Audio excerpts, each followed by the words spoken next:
Welcome back to The Explainer. If you've ever chased that deeply complex, restaurant-quality Thai curry vibe in your own kitchen, well, you are in the perfect place today. We're diving into Authentic Chicken Massaman Curry, and we aren't taking any modern shortcuts here. We're looking directly at the time-honored traditional methods. So get ready, because we're about to totally transform the way you think about cooking this dish at home. Okay, let's dive into this. How exactly do you fry up a rich, deeply complex curry paste without pouring a single drop of vegetable cooking oil into your pot? I mean, it sounds like a complete culinary paradox, right? Frying literally requires oil. Yet the traditional method for chicken massaman completely eliminates the need for vegetable oil from your pantry and instead relies on this incredible technique to achieve a flawless, rich curry base. Which brings us right to Section 1, the ancient massaman secret. The real secret lies in a technique known in Thai as Ka-ti takman, which basically translates to cracking coconut cream. Instead of reaching for a bottle of cooking oil, you extract the natural fats hidden right inside the thick coconut cream itself. By simmering it gently, the rich coconut oil naturally separates from the water. Just imagine the aroma. You're creating this intensely fragrant, naturally sweet, and incredibly vibrant base to fry your spices in. This extracted natural oil is the exact thing that gives authentic massaman its striking red color and that room-filling, mouth-watering scent. Let's move on to Section 2, Essential Ingredients and Prep. Before we crack any cream, we need our building blocks.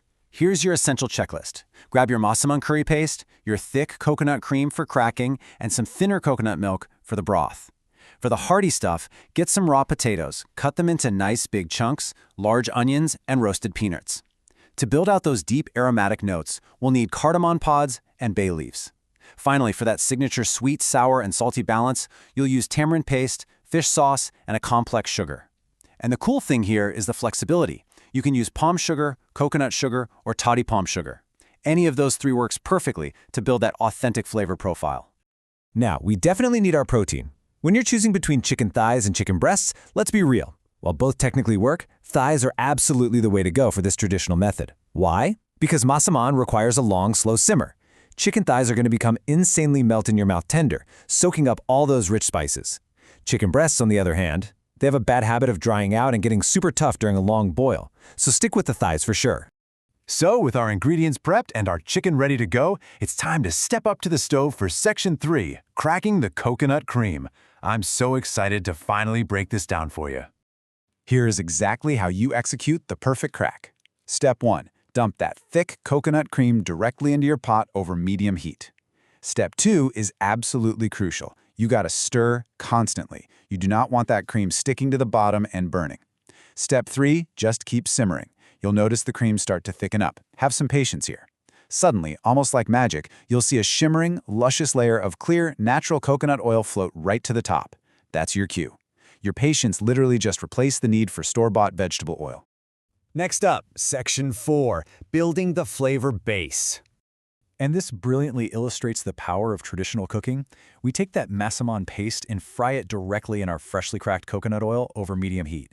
As the paste absorbs the oil, it releases a fragrance that will literally fill your entire house. You're waiting to see a striking, beautiful crimson oil float to the surface. Once you get that vibrant color and smell those roasted spices, it's time to build the flavor profile.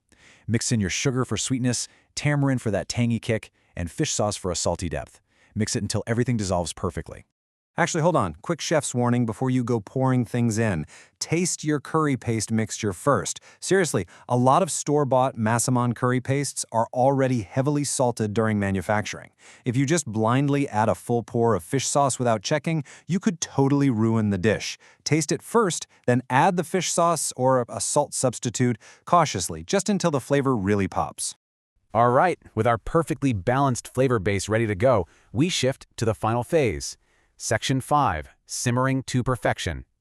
First up, add your chicken thighs into that fragrant paste and toss them well so every single piece is thoroughly coated.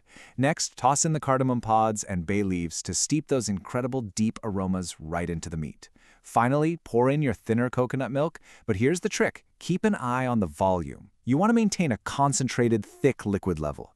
If you add too much water or coconut milk, you'll dilute all your hard work and end up with a sad, watery soup instead of a robust, thick curry. Nobody wants that. Let's look at the pacing of this simmer, which we're doing on medium-low heat. We're building this dish in distinct layers. At minute 0, the chicken goes in. After about 10 minutes, give those thighs a quick flip to make sure they cook evenly, since they won't be totally submerged in our wonderfully thick sauce.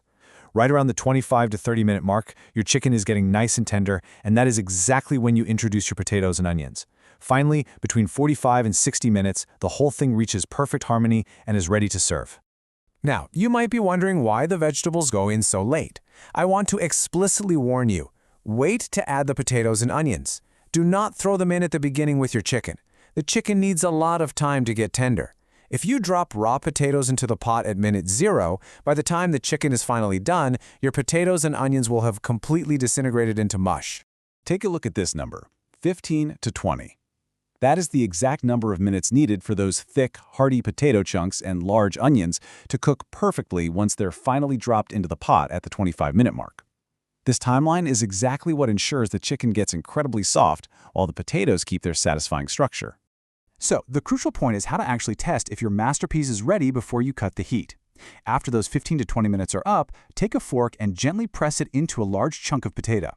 You should be able to easily pierce it. It should yield smoothly without totally falling apart. Right at that precise moment, check your chicken to make sure it's perfectly tender too. When both are in that optimal sweet spot, turn off the heat. To finish it off, just stir in your roasted peanuts. Doing this right at the end releases this amazing, warm, roasted fragrance. And keep in mind, while we focused on traditional chicken massaman today, this foundational method is totally adaptable to whatever you like.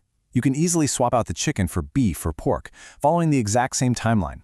And hey, if you aren't a fan of fish sauce, simply substituting it with regular table salt works wonderfully to balance out the sweetness of the sugar and the sourness of the tamarind.